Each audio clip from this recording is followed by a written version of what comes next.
Yeah. Estamos de vuelta, chorre cabrones. Melorcito y Anhelos del momento. Esa es la que hay. Yo sé que sí.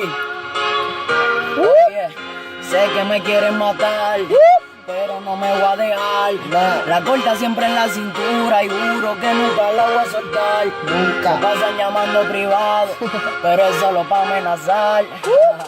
Ya le di un call a los míos y los salieron a buscar. Yeah.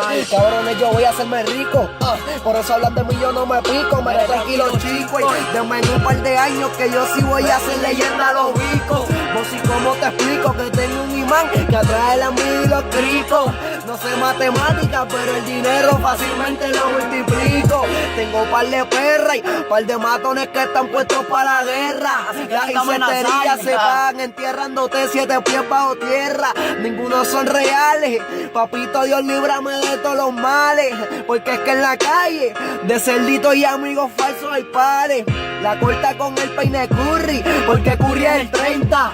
Y 30 es la cantidad de balas que te voy a mandar si conmigo inventa. Cabrón, yo siempre ando en la lenta, pero siempre alerta, porque nunca sabes cuándo los vas a tener que poner a volar como Delta.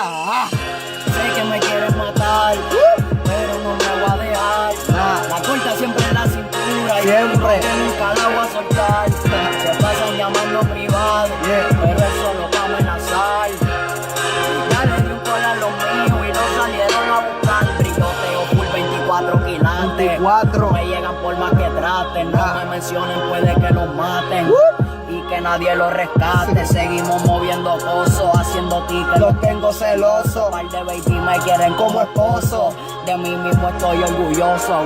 Brillo donde quiera que voy. Si me tocan ahora, no pasan de hoy. Saco la glopeta y 30 les doy. Haciendo dinero en otra liga estoy.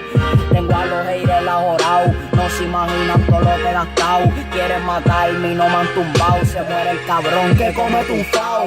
Toditos se quedan en el teque. Me gusta el efectivo, yo no uso cheque. Hablan mierda pero sé que si me ven de frente tiemblan como un tembleque. Lo mío son los toros y las vacas. Facturar y clavarme bellaca. Dejen la roncaera barata. Si roncan de algo y ninguno la saca. Una puñeta. Oye, Nosotros somos los que comandamos en esta pendejada. y con esta demostramos Que somos los mejores en esto. y que nadie puede medir fuerza. Los menores que comandan en la avenida. Como dicen estos hijos de la gran puta. Team Punchliner.